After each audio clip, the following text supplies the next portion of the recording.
तो उसी समय हरिश्चंद्र ने कहा कि संत जी मेरे पास तो इस समय कुछ भी नहीं है, कुछ भी तो होगा, अरे जो आप देंगे वही हमें स्वीकार है। हरिश्चंद्र ने कहा महाराज मेरे पास तो सिर्फ एक ही चीज है, कुंजी और लगाम। क्या है? कुंजी और घोड़े की लगाम। ठीक है, इसी का संकल्प करो। राजा हरिश्चंद्र ने जब संकल्प करने के लिए राजा हरिश्चंद्र तैयार हुआ तो विश्वामित्र जी बोले कि कुछ दक्षिणा भी होनी चाहिए, भाई बिना दक्षिणा के काम नहीं होगा।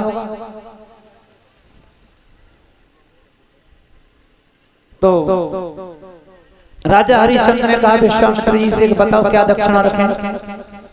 विश्वामित्र जी बोले ज्यादा कुछ नहीं, थोड़ा सा बताइए, ज्यादा मत रखिए, 60 भार सोना रख लीजिए। कितना? 60 भार सोना। ठीक है महाराज, लेकिन इस समय नहीं है, घर पे चल के दे दूंगा, घर पे चल के दे दूंगा। चलो कोई बात नहीं, संकल्प करवा लिया। संकल्प करवा लिया और आज श्री सुखदेव जी महाराज समझाने लगे, हे राजा परीक्षित। उसी समय विश्वामित्र जी आज राजा हरिश्चंद्र के द्वारे पर आए।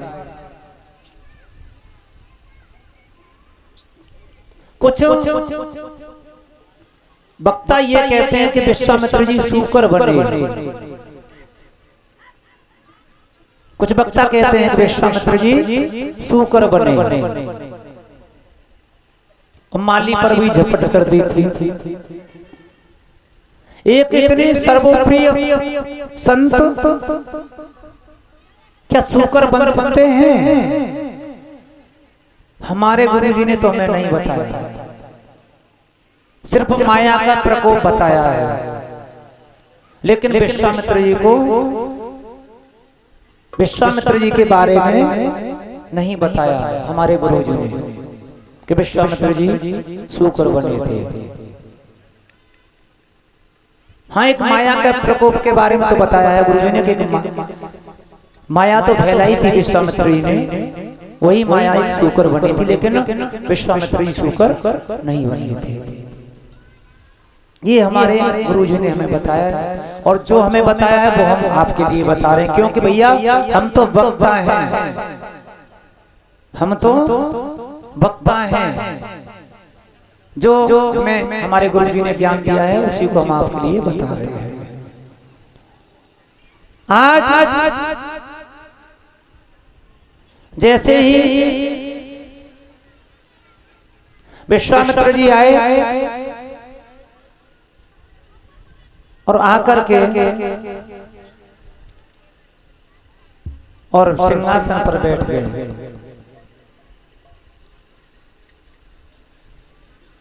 और सिंहासन पर जब जैसे ही बैठे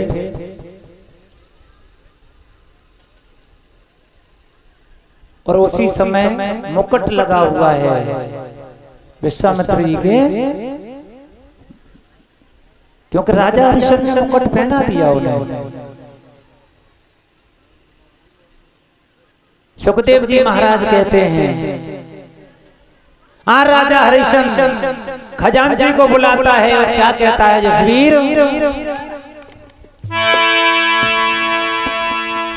कि राजा ने खजांची बुलवायो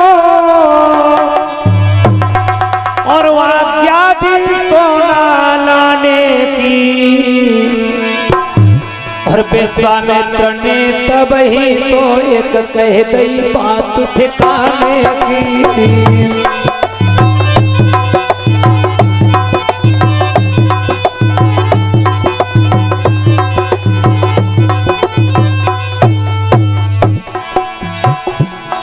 राजा ने खजांची बुलवायो आज्ञा भी सोना लाने की। तब विश्वामित्र ने मुझसे कह देनी बात ठिकाने की।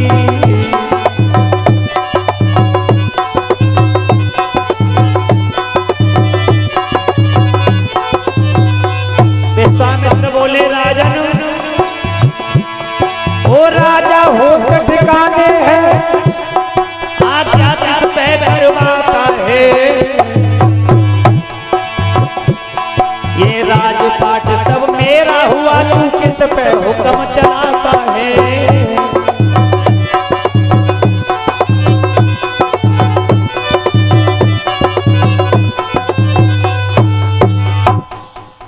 विश्वामित्र ने कहा राजन होश ठिकाने में हो?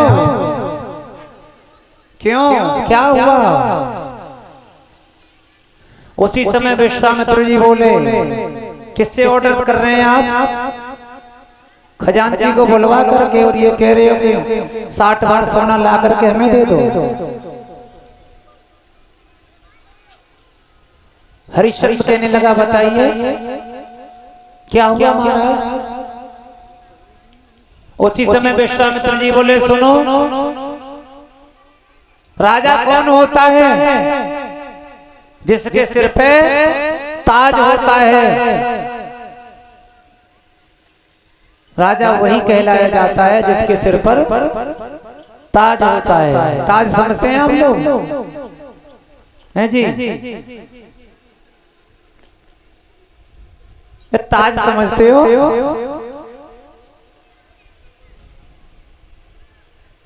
कोई तो बताओ कहाँ है हो?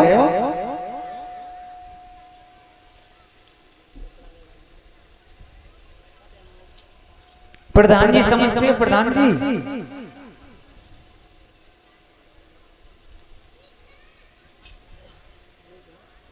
तो वो कब तक है प्रधान जी? क्या वर्ष तक?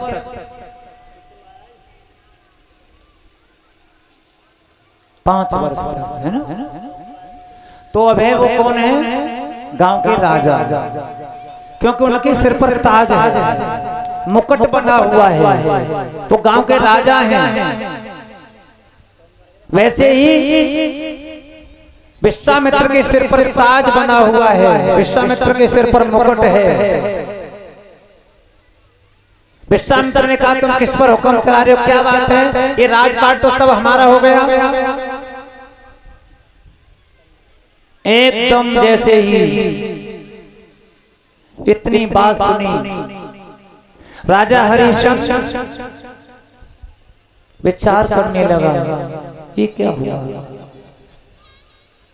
उतनी ही देर में रानी तारावती आई, कहने लगी महाराज क्या हुआ कि जो संत जी हैं इन ये राजपाट सब इन्हीं का हो गया। कोई बात नहीं, कोई बात नहीं। तारावती क्या कहती है? कोई बात नहीं महाराज। क्यों? कि सदा दिन एक से किसी के गुजरते न देखे, इंसान दुनिया में चढ़ते उतरते देखे।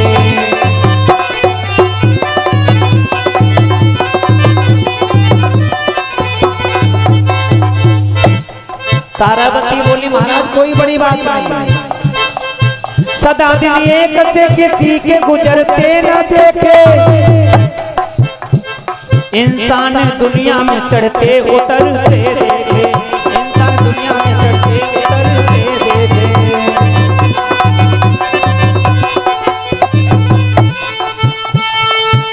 तारावती कहने लगी घबराने की कोई बात नहीं। इंसान पर कभी गरीबी आ जाती है तो कभी अमीरी आ जाती है, कभी दुख आ जाता है तो कभी सुख आ जाता है, और दुख में घबराने की कोई जरूरत नहीं है। क्यों नहीं है? अरे सुख दुख दो भाई दोनों में चित तोर, अरे नसीब योग मत करो कर दैयो सित योग।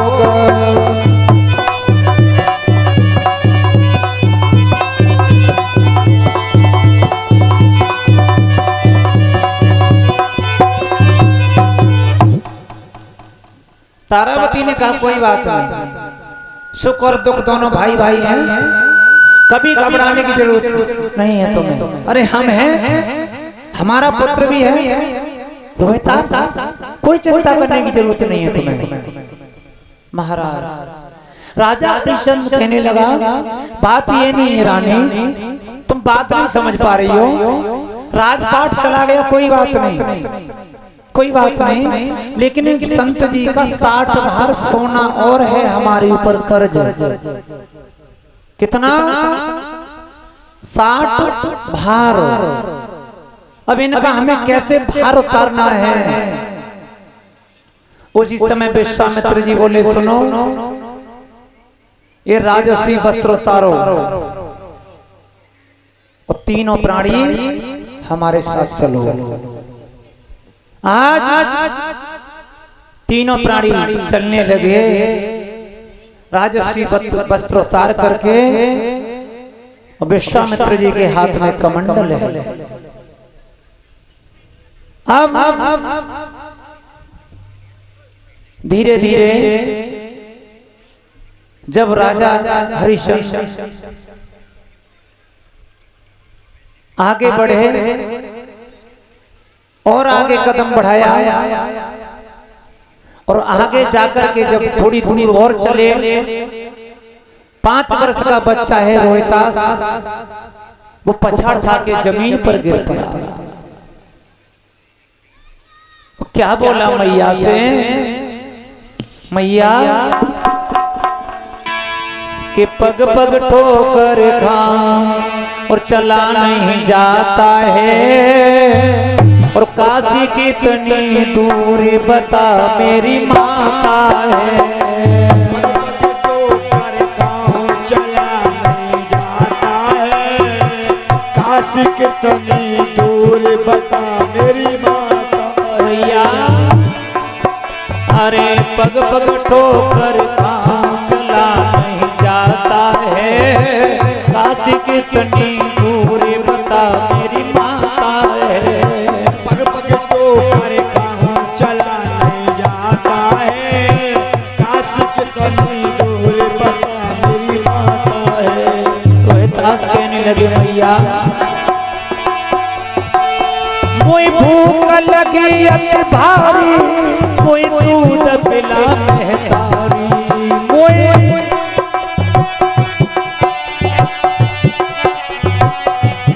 रोहितास बोला मैया कोई भूख लगी अति भारी, कोई दूध पिला महतारी, पिया नहीं जाता है, काशी कितनी दूर बता मेरी माता है। पग पग ठोकर खाऊं चला नहीं जाता है, काशी कितनी दूर बता मेरी माता है।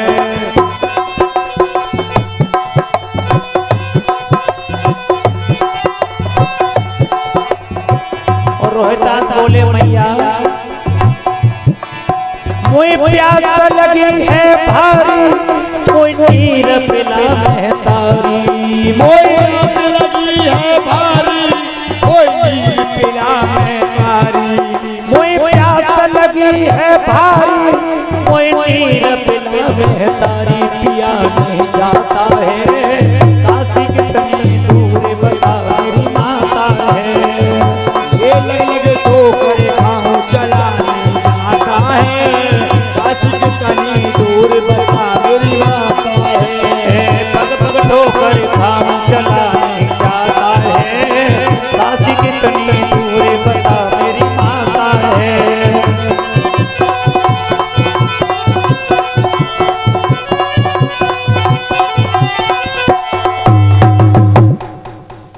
रोहितास ने कहा मैया मुझे प्यास लग रही है, काशी कितनी दूर है।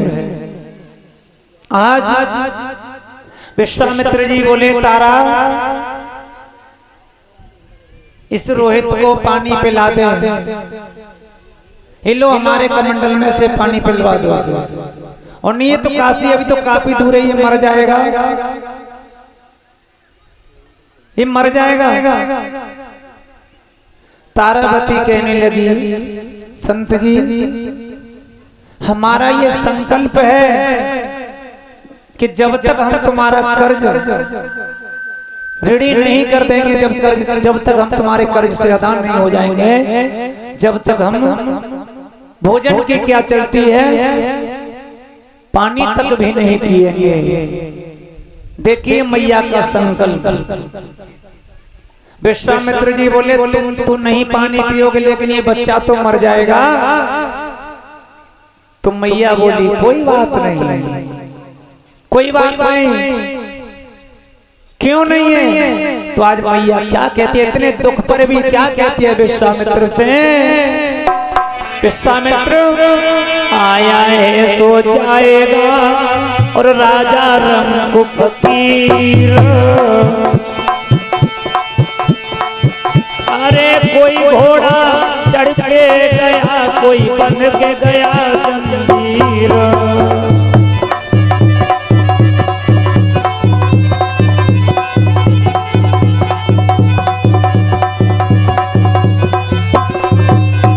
संत जी एक बात ध्यान रखना, इस संसार में जो आया है उसे तो जाना ही जाना है, चाहे आगे जाए चाहे पीछे जाए। अरे आया है सो जाएगा राजा रंग फकीर।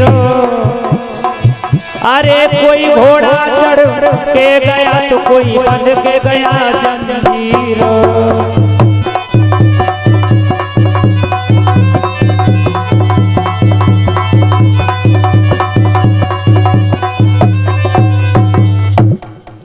तारावती ने बोल दिया, आया है सो जाएगा राजा रंग फकीर। एक न एक दिन जाना है महाराज। धीरे धीरे और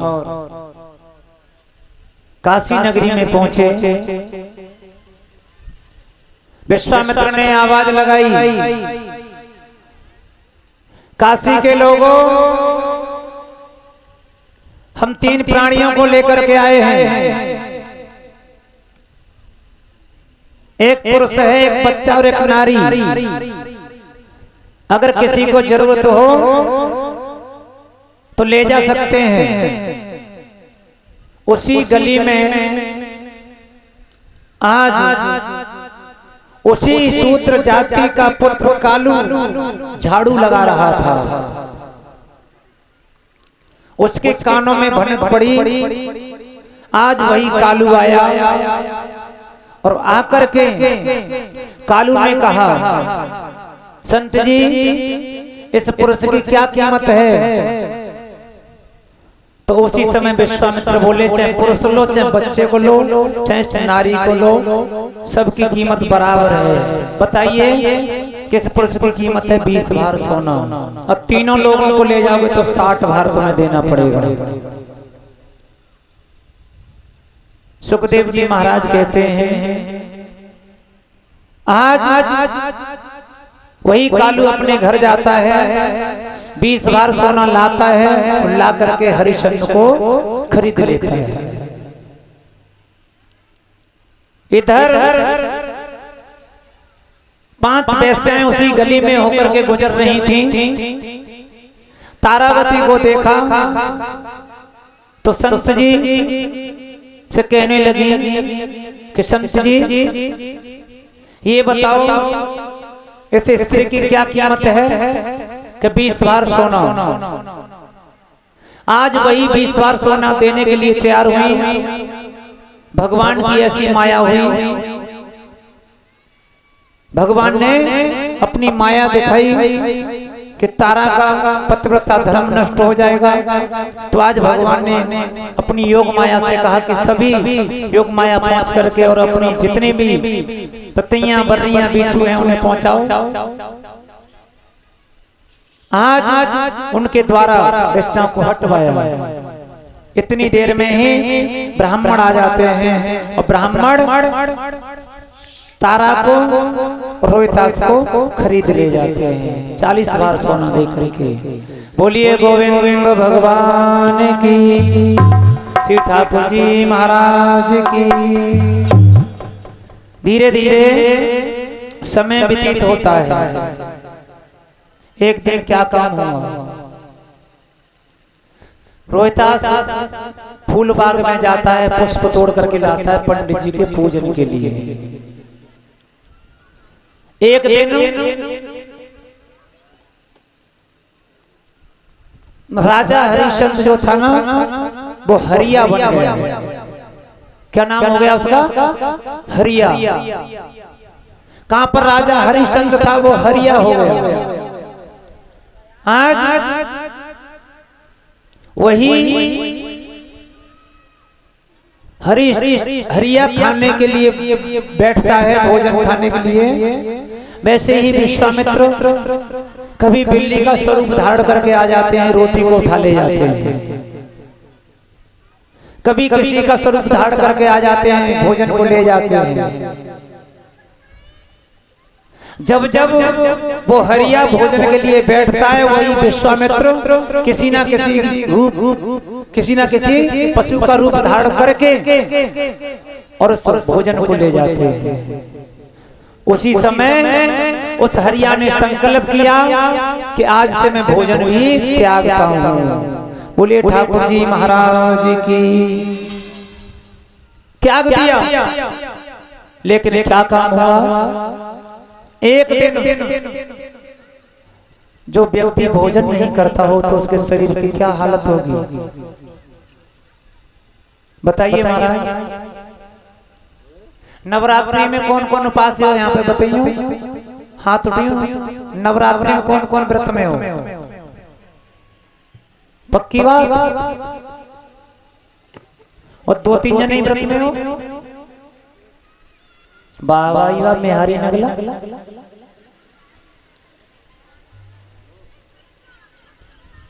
गांव तो बहुत बड़ो, मेहारी कासिमपुर। मेहारी देहारी जे का है बराबर में गाँव नेहारी। अच्छा, नेहारी और बिहारी के बीच में सब तीन ही जे लेकर व्रतवाई। चलो ठीक है। अब ये बताओ, जब व्रत कर रही हैं तुम, तो कैसा लगता होगा तुम्हें?